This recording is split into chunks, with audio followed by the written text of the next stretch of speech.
fazendo trabalho de tradução da Bíblia. Então, graças a Deus, foi um tempo muito precioso. Guiné-Bissau é uma terra que eu tenho uma paixão muito grande, grandes amigos, e é uma terra que precisa de oração. Essa semana, o presidente eleito não tomou posse. O exército não permitiu.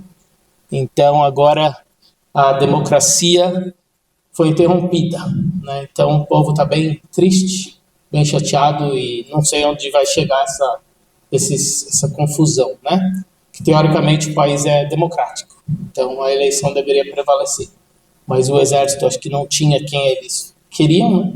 Tomaram o poder. Então orem pelo povo. O grupo que eu trabalho lá encontra-se bastante triste, porque eles estavam com a esperança, né, da democracia prevalecer, né? Para aqueles que conhecem a história, Guiné-Bissau é um país que é um país que há poucos anos, né, 50, 60... Sou eu aqui? Tá. Há poucos anos que eles conseguiram a liberdade deles. Só 50, 60 anos. É muito pouco tempo em termos de história, né? E, infelizmente, isso abalou muito o povo, porque eles lutaram muito, né? Então, vamos orar por essa nação. Lembrem durante a semana de orar por essa nação. Também orem pela Nigéria, né? É um país que eu trabalho também, e tenho ouvido na região que eu vou, não tem isso, mas parece que no norte está tendo muito assassinato de cristãos. Então, orem pelos cristãos que realmente estão sendo perseguidos, né? Que a gente às vezes esquece do que é perseguição, né? Mas uma alegria estar com os irmãos de volta. Hoje eu quero compartilhar, contando uma história da minha vida, que foi muito interessante. Um momento muito especial na minha vida, mas muito difícil. Acho que eu tinha 18 anos e cheguei em casa. Eu morava em São Paulo, meus pais em Atibaia, e foi uma semana muito difícil. Tudo deu errado, fiz algumas coisas tomei algumas decisões que não eram sábias, e cheguei em casa muito abalado. E meus pais foram sempre muito compreensíveis, né? Firmes, mas compreensíveis. E eu entrei numa crise. Eu lembro que eu estava no meu quarto, entrei numa crise de choro, de desespero, porque bateu aquele sentimento: será que um dia vai ter futuro para mim? Ou será que eu vou ser sempre essas tomadas de decisões erradas? Ou as coisas sempre vão dar errado para mim? E eu lembro que no meio do choro, meu pai ouviu, ele veio no quarto e falou: o que está acontecendo, filho? Eu expressei, estava no desespero, não dava mais para esconder. E falei para ele, pai, eu não sei se eu vou conseguir vencer na vida. Eu não sei se eu vou conseguir ter uma família. Eu lembro disso. Eu sentado no chão chorando, com a cabeça entre meus joelhos, e meu pai em pé falando para mim, trazendo esperança. Falou: filho, já passei por isso. Já enfrentei essas dificuldades. E eu lembro que eu tive dificuldade de falar: o que vai ser o próximo? Será que eu chego lá? Será que eu vou conseguir atingir meus objetivos? Será que Deus tem um futuro para mim? Tem uma família? Tem algo? E naquela época eu lutava muito com o sono, né? Porque eu tinha um medo de dormir. Eu tive isso por muito tempo. E isso eu associava muito. Será que amanhã eu vou proteger minha família? Se eu tenho tanto medo com isso, que eu tenho que lidar com isso. E eu lembro que meu pai, com muito carinho, começou a contar as experiências dele. Algumas coisas que ele viveu. E onde ele chegou.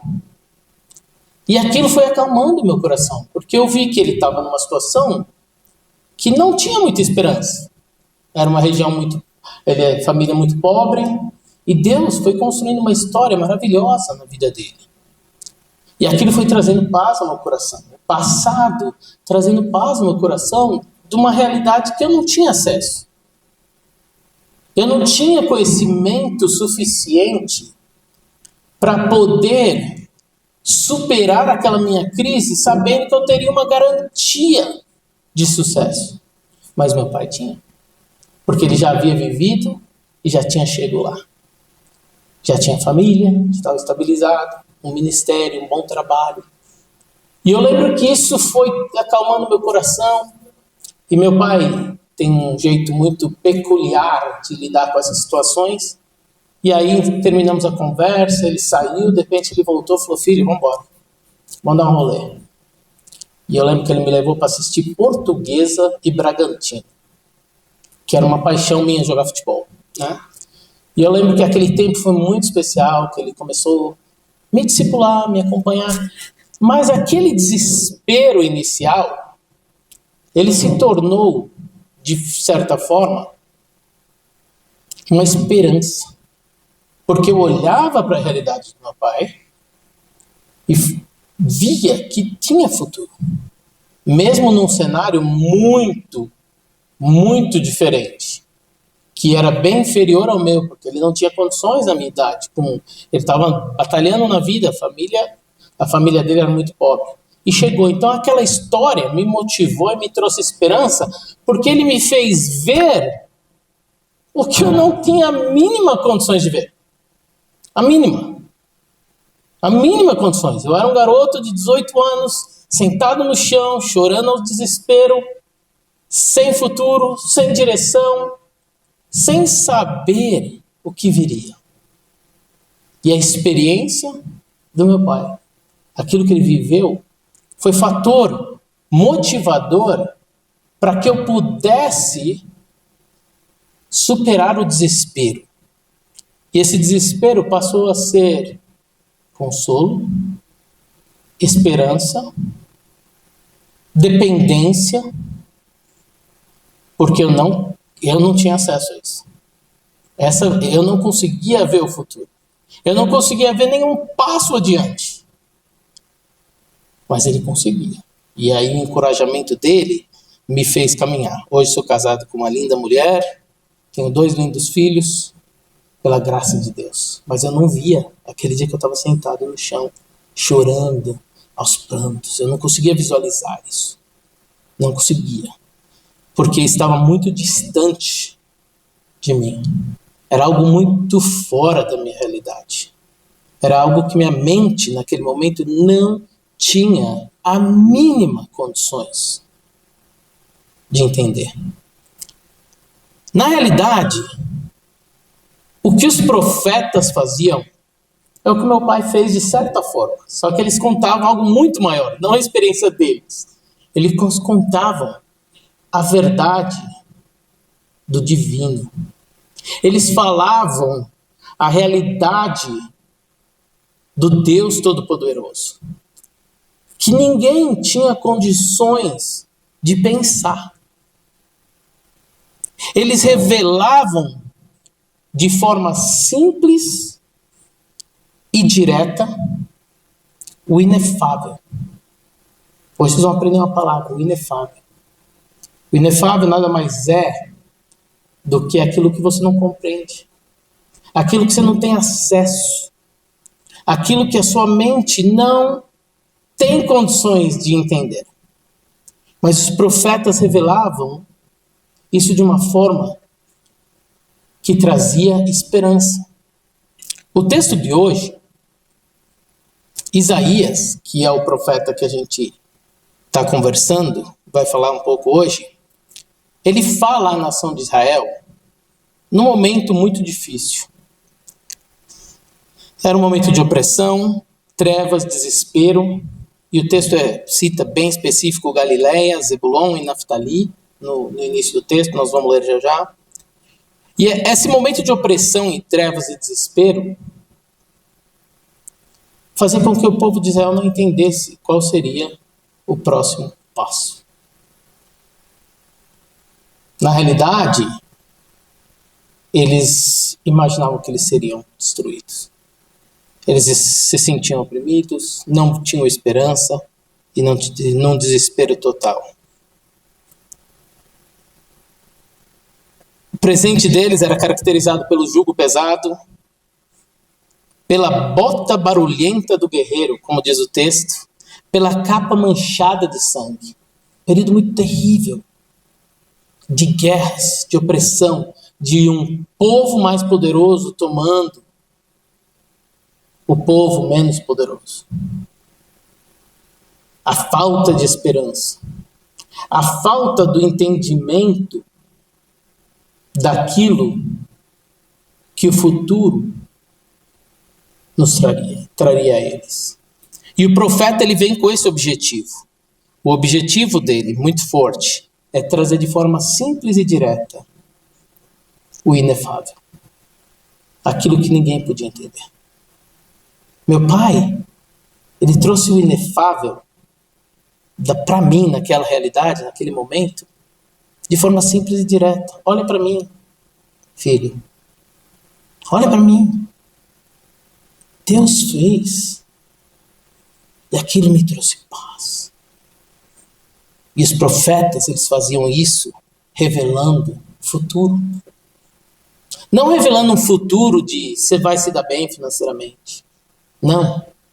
Revelava de um futuro de esperança, que independe de recursos financeiros, que independe de um local para morar, que depende tão somente do inefável, do divino, daquilo que eu não compreendo, daquilo que eu não tenho a menor ideia. Mas o profeta, de forma simples e direta, ele fazia com que o presente, o futuro se tornasse presente em nós, neles, naquele momento de opressão. E o texto, nós vamos trabalhar essa ideia desse abrir de olhos aí, dessa realidade que os profetas faziam, em 3 pontos que eu quero trabalhar com vocês hoje. E nesses 3 pontos nós vamos olhar para uma lição preciosa que está relacionada ao Natal. A graça de Deus, no Natal, a graça de Deus é revelada à humanidade, infundindo esperança e elevando nos corações do desesperado a adoração. E elevando os corações do desespero à adoração. A graça de Deus é revelada à humanidade, infundindo esperança e elevando nossos corações também do desespero à adoração. Primeiro vamos observar a revelação da esperança que Isaías traz. Prestem atenção no versículo 1, acompanhem o versículo 1. Contudo, não haverá mais escuridão para os que estão aflitos. No passado, ele humilhou a terra de Zebulon e de Naftali. Mas no futuro, honrará a Galileia dos gentios. No caminho do mar, junto ao Jordão. O povo que caminhava em trevas viu uma grande luz. Sobre os que viviam na terra da sombra da morte raiou uma luz. Nós já lemos esse texto hoje. Interessante que esses 2 versículos, ele trabalha muito a questão da comparação. Eu não sei se vocês observaram isso. A comparação. A condição atual das trevas não é o destino final. É isso que Isaías está trazendo para eles. A condição que vocês estão hoje, ela não é final.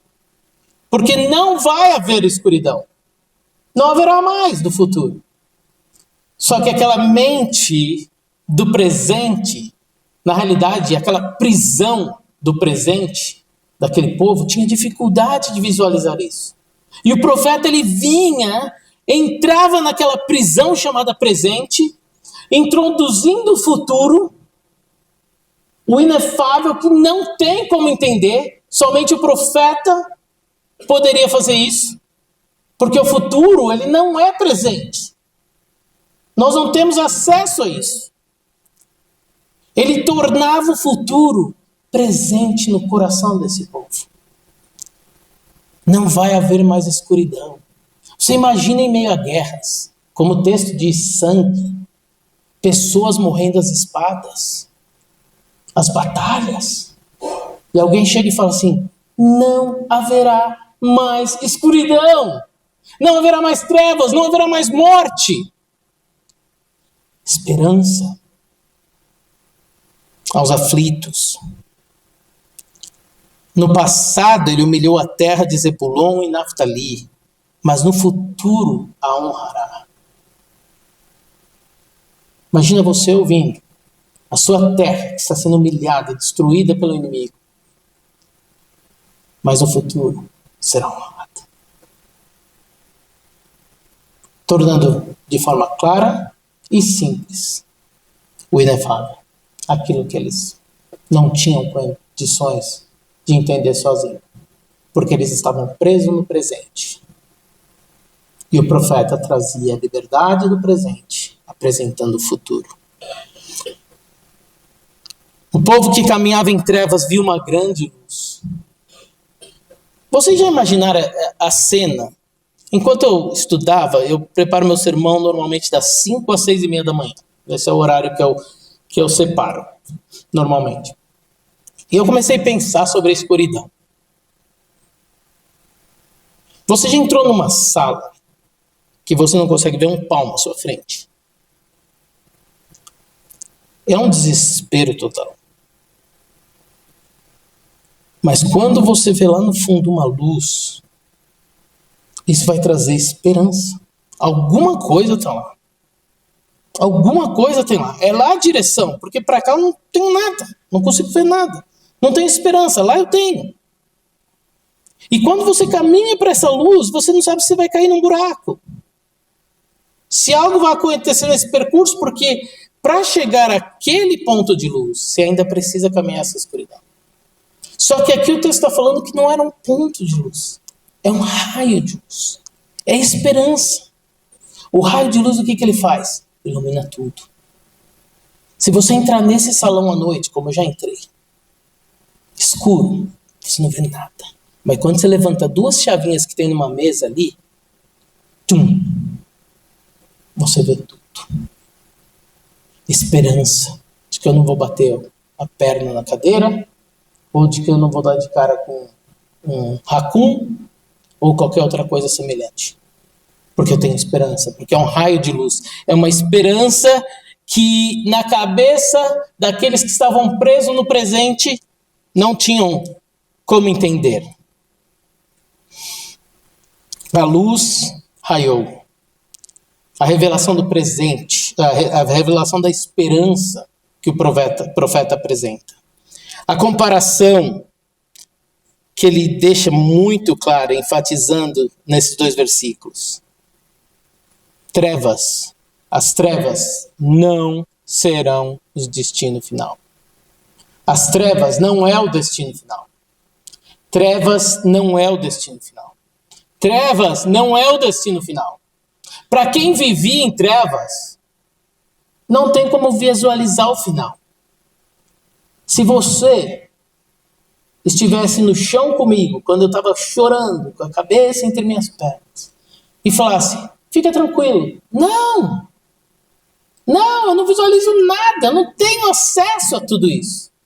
Agora, quando eu olho para aquele jovem de 18 anos chorando, preocupado com tantas coisas, e hoje eu olho para minha família, eu olho para meus filhos, eu olho pela bênção de ter comunhão com vocês, o que me traz quando eu olho lá? Eu era simplesmente um prisioneiro do presente.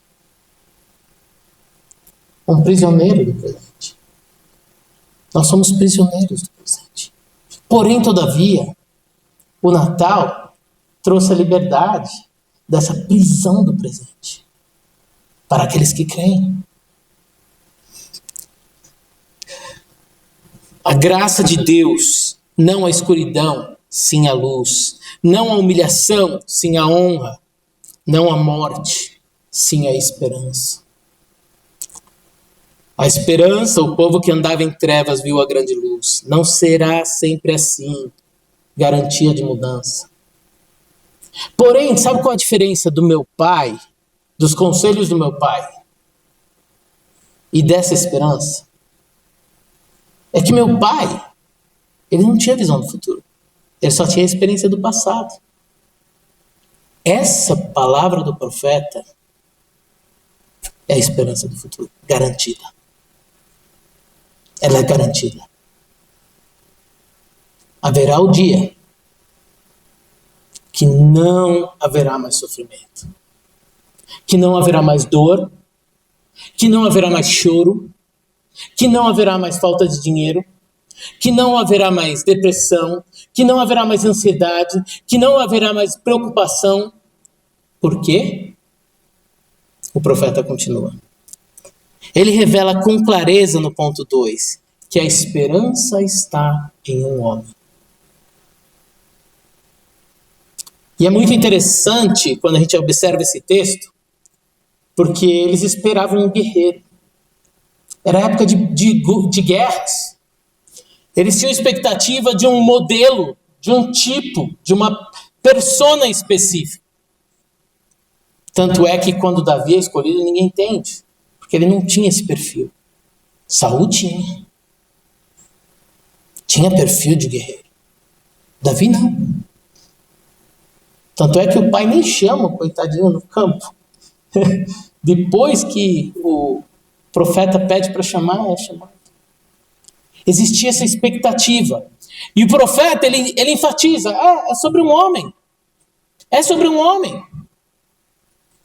Que essa esperança acontecerá. É sobre um homem. O texto diz, fizeste crescer a nação e aumentaste a sua alegria. Presta atenção que ele está se referindo a uma pessoa. Eles se alegraram diante de ti, como os que se regozijam na colheita, como os que exultam quando dividem os bens tomados na batalha. Pois tu destruíste o jugo que os oprimia, a canga que estava sobre seus ombros e a vara do castigo do seu opressor, como no dia da derrota de Midian. Pois toda bota de guerreiro usada no combate, toda veste revolvida em sangue, serão queimadas como a lenha do fogo. Olha a clareza do profeta em relação ao inefável, aquilo que a gente não pode entender. Ele se remete a uma vitória do passado. E uma vitória sobrenatural. Uma vitória que não teve nada de humano. De um Deus Todo-Poderoso, que venceu pelo seu poder através dos homens, mas que os homens não imaginavam que poderiam vencer. Trazendo clareza para os prisioneiros do presente. Olha para o passado. Lembra quando meu pai? Filho, eu passei por essas lutas. E Deus fez. Só que meu pai não tinha a garantia do futuro. Ele só tinha a história do passado. O profeta, ele garante o futuro e apresenta a história do passado para que o prisioneiro do presente possa entender. Porque o inefável não pertence ao presente. Não entendemos como que Deus atua, por que atua, como que faz. Não cabe na nossa mente. Um Deus atemporal, como nós vamos ver mais para frente. Não cabe. Somos prisioneiros do presente. E o profeta ele vem para te resgatar do presente. E fazer com que seus olhos sejam abertos para o futuro. Para a esperança que é garantida. Não é só uma grande possibilidade, como meu pai me apresentou. É uma esperança garantida.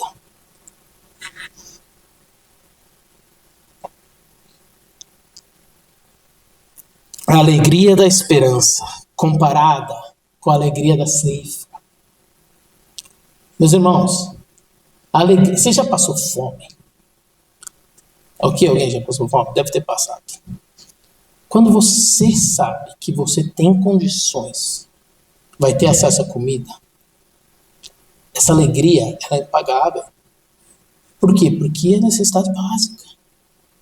Você já passou por um momento de tensão, que você não consegue pagar um aluguel, alguma coisa, e de repente, do nada, surge uma esperança, surge um trabalho, surge alguma coisa, aquela alegria toma seu coração. Eu consegui, eu vou conseguir resolver a situação. O povo é uma alegria gigantesca. E é isso que o texto está falando. A reação a essa esperança era uma alegria profunda, sabendo que a canga não estaria mais nos seus ombros, que o combate não existiria mais. Só paz. Quem almeja paz? Meus irmãos, eu estive em Guiné-Bissau agora. Eu olho para algumas realidades lá, rebenta meu coração. Pessoas que comem 3 vezes por semana, porque não tem trabalho. Acho que é o 10º país mais pobre do mundo. Uma realidade que eu olho e falo, Senhor, Maranata, vem Senhor Jesus. Volta, restaura isso aqui. Não dá mais. É muita injustiça. E a esperança que o profeta traz para os prisioneiros do presente é que um dia a alegria da ceifa tomará seu coração. Mas não vai ser só um alimento momentâneo e diário, vai ser para toda a eternidade. É uma alegria que não terá fim. Não terá altos e baixos. Uma alegria eterna. Mais uma questão do inefável. Entender a eternidade. Alguém consegue entender a eternidade? Imagina que você nunca vai ter fim. Acabou. Nunca vai ter fim. Ah, mas não vai ficar entediado. Não, você vai estar na glória. Você vai estar na presença do Deus Todo-Poderoso. Não vai existir isso. Sabe por quê? Sabe por que a gente tem dificuldade de entender isso? Que nós somos prisioneiros do presente. E se eu não entender que a palavra de Deus, se eu não levar esse livro a sério, e entender que essa verdade é a profecia, é a garantia do futuro, eu serei um eterno prisioneiro do presente.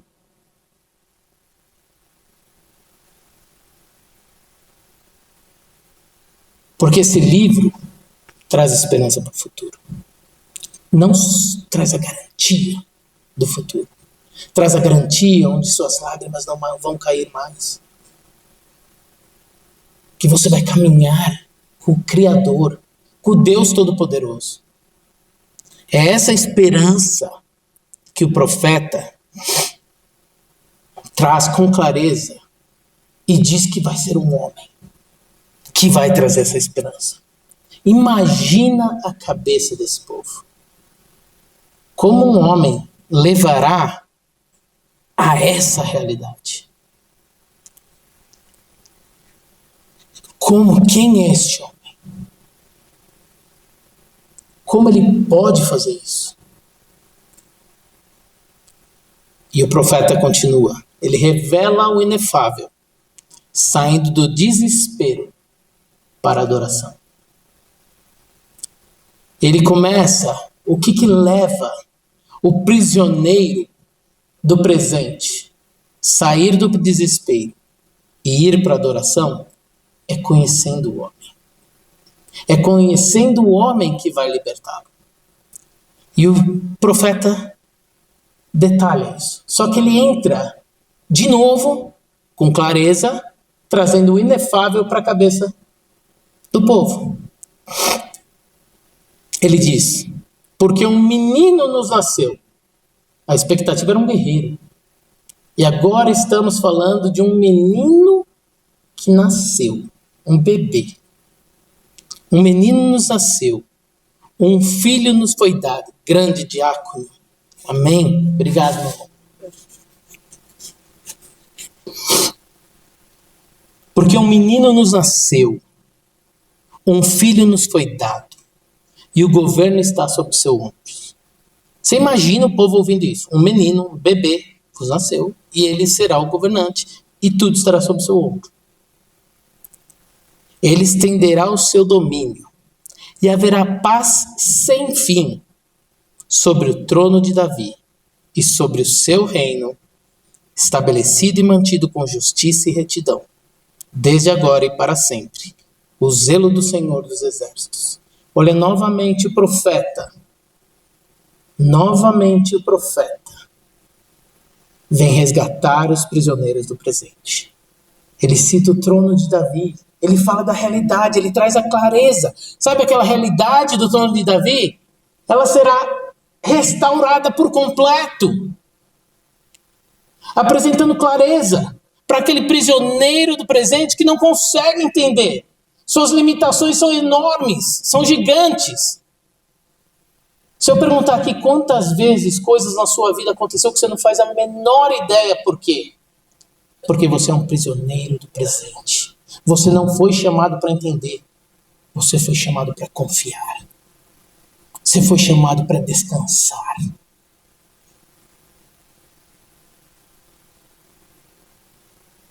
Nós não fomos chamados para entender. Descanse. Eu não entendo por que isso. Descanse. Descanse porque o futuro está garantido. A sua limitação não permite você entender. Eu já dei esse exemplo aqui algumas vezes. Aqui, se nós olharmos, saímos aqui fora e olharmos Colorado Springs, o que nós vamos ver? O prédio aqui na frente, o Walmart, e não muito mais que isso. Agora, se eu sair e subir no helicóptero do Jonathan aqui fora, que ele nunca trouxe aqui, mas se ele subir no helicóptero e subir uma certa altura, o que eu vou ver? Eu vou ver muito mais do que eu imaginava que tinha em Colorado Springs. Porque a minha limitação aqui é gigantesca. Mas lá em cima eu consigo visualizar, entender que tem muito mais do que eu estava pensando que era um Walmart e só um prédio aqui na frente. A vida é assim, nós somos prisioneiros dela. Mas se você conhece Jesus como Senhor e Salvador, se você já entregou sua vida, você está livre disso. Porque você pode olhar para o futuro, olhando para as Escrituras e saber, está garantido. Essa batalha, essa dificuldade que eu estou enfrentando é momentânea. Está garantido. Não interessa as circunstâncias da vida. Vai chegar onde Deus determinou que vai chegar e está garantido. Talvez você fale, mas peraí, se eu tomo uma decisão aqui, como que vai chegar onde vai chegar? Não cabe na sua mente. O profeta está dizendo, você nunca vai entender isso. Por isso eu estou dizendo, vai haver paz. E será um homem, um bebê, que vai trazer a paz e será restaurado. É nisso que nós descansamos. Você quer sair, você quer ficar livre da prisão do presente? Descanse na palavra de Deus. Descanse nessa promessa. Não descanse naquilo que você acha. Não descanse naquilo que talvez o outro achou. Descanse na promessa de Deus, que está garantido. Não haverá mais noite. Não haverá mais escuridão. Não haverá mais guerras. Viveremos eternamente sendo dirigidos pelo Deus justo, perfeito, sábio, bom, misericordioso. Quando eu olho para aquela realidade de Guiné-Bissau, isso é muito injusto. Isso não vai existir. Não vai existir. Mas como vai ser? Não sei. Você não tem que entender. Você tem que confiar. Que está garantido. Eu não fiz perguntas para o meu pai naquele dia, eu lembro direitinho. Mas como você fez em tal situação? Eu simplesmente descansei, porque meu pai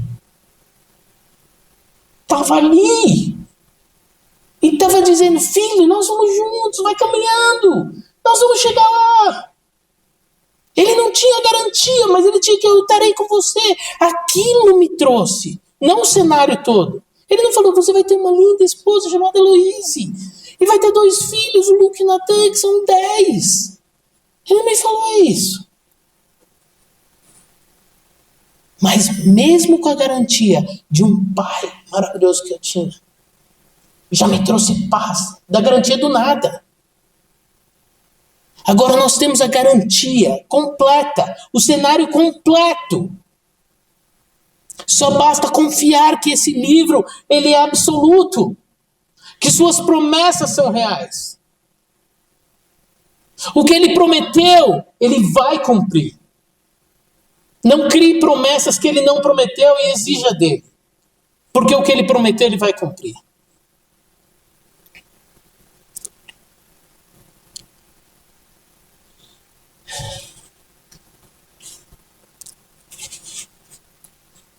Porém, esse homem que nos levará a isso, não é um homem só que vai ser admirado. Não, como eu admiro meu pai. É um homem que leva você, se você reconhece ele Senhor e Salvador da sua vida, ele leva você do desespero à adoração. Eu não adoro meu pai. Gosto muito do meu pai. Amo meu pai, mas eu não adoro ele. Mas esse homem que vai trazer essa paz é tão grande, é tão inefável o meu acesso a ele, da realidade, que ele me leva à adoração. O bebê. Imagina o conflito na cabeça. A necessidade do inefável. A nossa limitação é tão grande em relação ao inefável que faz com que nós precisamos daquilo que não entendemos. Como assim, Eduardo? Você precisa da palavra de Deus, dos profetas, daquilo que Deus fez, daquilo que Ele prometeu, que está na palavra de Deus. Você precisa para viver. Porque a sua limitação é gigantesca. Agora, se você acha que você é autossuficiente a ponto de deixar esse livro de lado, eu posso te garantir, essa esperança não é para você. Não é para você. A esperança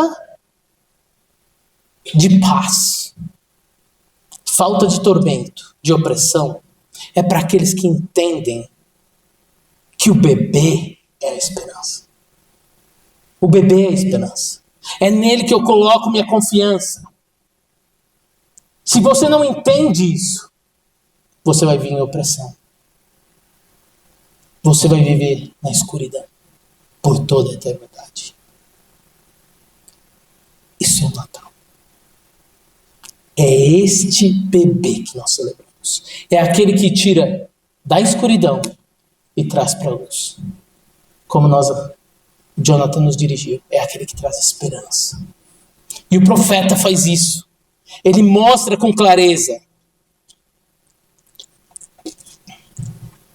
Se a palavra de Deus para você não é um livro a ser seguido, as suas opiniões valem mais do que a palavra de Deus, ou você quer criar o seu próprio mundo, essa esperança não é para você. Porque não tem outro lugar para você buscar essa esperança. Este homem, em forma de bebê, só se encontra, você só pode encontrá-lo através da palavra de Deus, através de conhecer mais Ele, saber quem Ele é.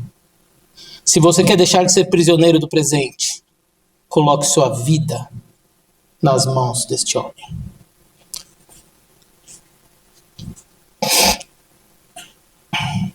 O ato do Criador, a esperança é ancorada em um nascimento. Isso é o ato do nosso Criador. Ele coloca a esperança ancorada em um nascimento, porque um menino nos nasceu, um filho nos deu. Ele mostra, através dessa frase, que não é apenas um homem, é o próprio Deus. Sendo 100% homem, mas 100% Deus. Porque aquele que pode trazer esperança só pode ser Deus. Porém, Ele se fez um de nós, por nós, para nos resgatar. O prisioneiro do presente é aquela pessoa que acha que as suas ideias, o seu jeito de viver, o que você pensa está acima da palavra de Deus. É aquele que não coloca a palavra de Deus no seu coração. É aquele que não vive o presente com os olhos no futuro. E para que eu viva o presente com os olhos no futuro, não tem outra forma a não ser que eu passe por este homem, Deus. Não tem outra forma. Porque você é limitado e nós necessitamos das profecias, das promessas. Nós necessitamos. Nós precisamos ver o futuro no presente. Isaías para encerrar o ápice de tudo dessa abordagem de Isaías é que ele nos apresenta não só o homem Deus, 100% homem, 100% Deus. Ele apresenta o caráter do inefável. E ele encerra no versículo 6, ele continua no versículo 6, desculpa, que ele é maravilhoso conselheiro. Este bebê, este homem, ele é maravilhoso conselheiro. Sua sabedoria é perfeita. Não é alguém que vai te dar um conselho que não vai dar certo. Ah, mas se eu seguir a Bíblia, eu não sei se dá certo. Prisioneiro do presente. Porque este homem, Deus, este bebê que nós celebramos no Natal, ele é maravilhoso conselheiro. Sua sabedoria é perfeita. Ele veio a nós pelo nascimento, se tornando um de nós, para nos ensinar e aconselhar. E esses ensinamentos, esses aconselhamentos estão aqui na palavra de Deus. Estão presentes aqui. Então, se você entende que isso aqui não faz parte, não precisa para que você viva o presente, você não tem a garantia do futuro de justiça. Você tem uma garantia de futuro, mas talvez é nas trevas, na escuridão. É dor para toda a eternidade, sofrimento por toda a eternidade. E a única coisa que ele pede é que você reconheça ele como um maravilhoso conselheiro e você terá esperança para toda a eternidade. Não haverá mais dor, não haverá mais choro, não haverá mais ansiedade, depressão. Ele é o nosso conselheiro que nos guia a vida, que nos guia a todo momento. Meus irmãos, Natal é a celebração da liberdade da prisão do presente. Meus irmãos, eu não sei se isso fala com o seu coração, mas falou com o meu. O presente machuca se eu não tiver a esperança do futuro. O presente traz incômodos. O presente, ele traz depressão, traz ansiedade. O presente traz perdas. Nossa família esse ano perdeu a minha sogra. Seu presente. Mas sabe o que me faz caminhar? É a esperança do futuro. Que um dia estaremos com ela. Que ela cria. Ela cria nessa promessa. Ela não era presa ao presente, ela olhava para o futuro. E é essa esperança que nos dá.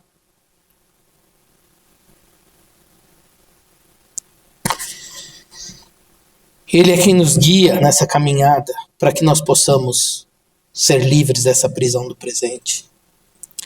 Ele é o Deus forte, versículo 6. É o Deus soberano. É o Deus criador. É o Deus sobre todos os deuses, meus irmãos.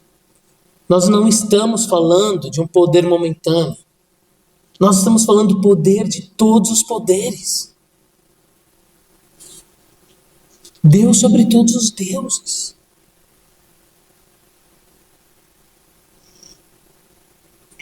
Aquele que controla tudo, meus irmãos.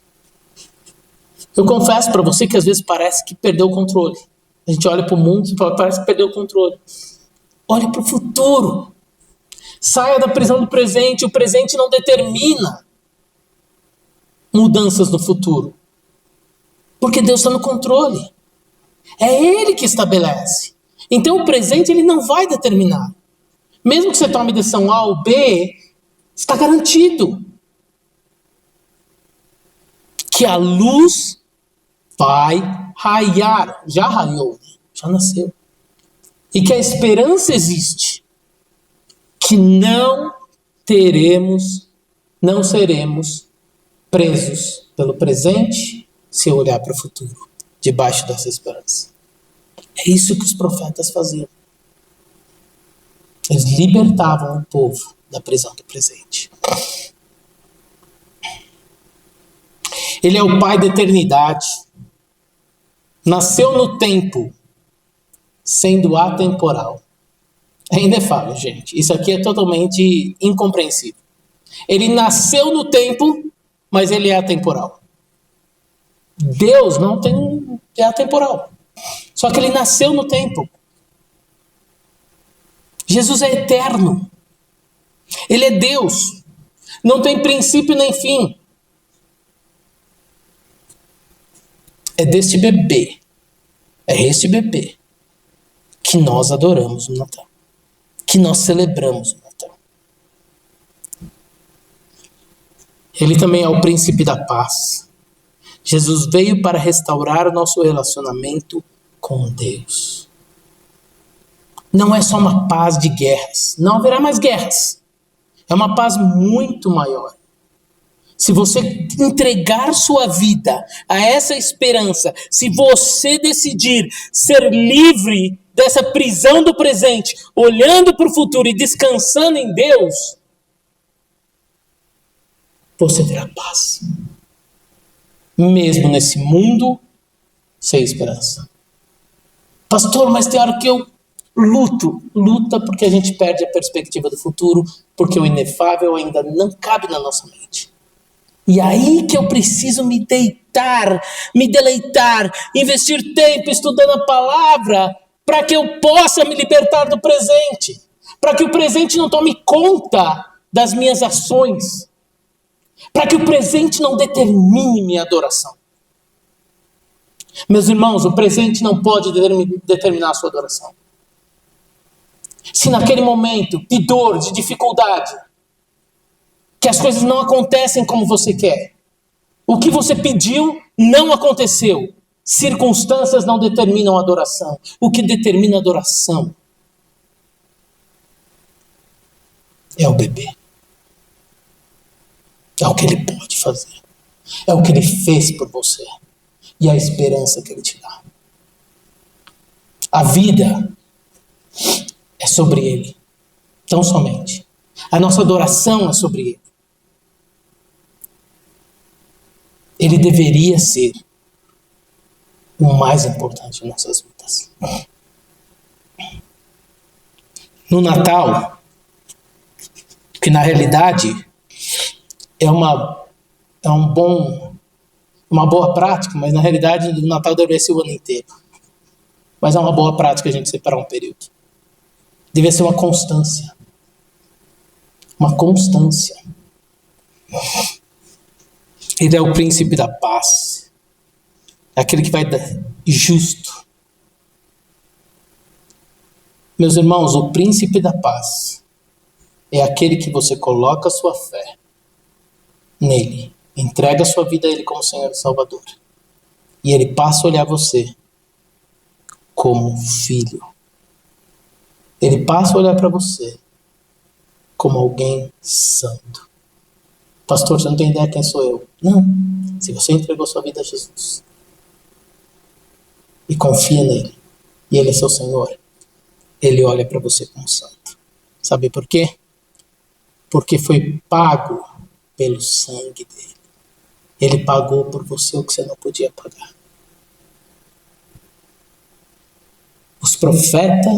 O profeta Isaías, ele traz com clareza nesse texto aquilo que não podemos entender, o inefável. Portanto, meus irmãos, descansem na maior promessa que nós temos hoje, que é a palavra de Deus. Não queira argumentar. Mas não sei se esse livro é atual. Não queira. Nós somos prisioneiros do presente e necessitamos do profeta, das profecias, da promessa, para que a gente possa olhar para o futuro. Porque é só aqui que a gente vai encontrar a garantia, a esperança. O Natal é a celebração da esperança. Meus irmãos, a gente inicia esse domingo uma série para estudarmos sobre o Natal. Não faça do Natal só um momento legal, que é famílias se reunindo, presentes, troca de presentes. Estou falando para não fazer, é divertido isso, façam. Mas não percam o principal motivo do Natal. O principal motivo do Natal é a libertação da prisão do presente. Você quer se libertar do presente? Eu quero, porque dói. Quando eu volto de Guiné-Bissau, eu olho e falo, é injusto. Quando as coisas não acontecem do meu jeito, eu fico chateado, porque eu estou preso no presente. Mas é nesse momento que eu tenho que olhar para o futuro e ser resgatado do presente, sabendo que, na eternidade, aqueles homens que lutam em Guiné-Bissau para levar o Evangelho, aqueles que comem 2, 3 vezes por semana, aqueles que não têm emprego, aqueles que são de forma injustas, serão olhados para o Pai, assim como qualquer outro, que entregou sua vida ao Senhor Jesus. Essa é a esperança do Natal. Eu te convido, descanse na esperança do Natal. Descanse no menino Jesus. E a prisão do presente se tornará uma alegria, porque eu estarei olhando para o futuro. Eu estarei olhando para onde eu vou. Para onde vou. Onde estarei? Convido a você. Se você ainda não reconheceu Jesus como Senhor e Salvador da sua vida, entregue sua vida hoje. Seja liberto do presente.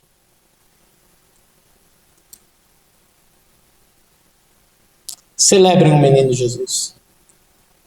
Todos os dias de manhã, celebrem o menino Jesus. Esse é o sentido do Natal. Nada mais, nada menos. Este menino é que vai trazer esperança. E é o que nós celebraremos nesse mês. Vamos orar. Senhor, queremos te adorar. Queremos te exaltar. Senhor, nos capacite para que as promessas, a esperança que nós temos na tua palavra sejam chave das cadeias da prisão do presente. Que nós possamos viver uma vida em meio à prisão, em meio a conflitos, em meio a sentimentos de conflito, sentimentos de aprisionados pelo presente. Mas que quando olhamos para o futuro, entendemos que a sua vontade é boa, perfeita e agradável. E que um dia, na eternidade, descansaremos. Só falta um pouco. Só mais um pouco. Quando as provações vierem, quando as dificuldades vierem, olhem para o menino Jesus. Celebrem o menino Jesus. E lembrem, falta pouco. Só mais um pouco. E estaremos com ele por toda a eternidade. Sem guerras, sem dor, sem sangue sendo derramado, sem sofrimento, sem escuridão, Apenas uma luz que tomará conta de tudo. Uma luz que vai raiar, que já raiou, e que traz esperança para nós, meros prisioneiros do presente. Oramos isso em nome de Jesus. Amém.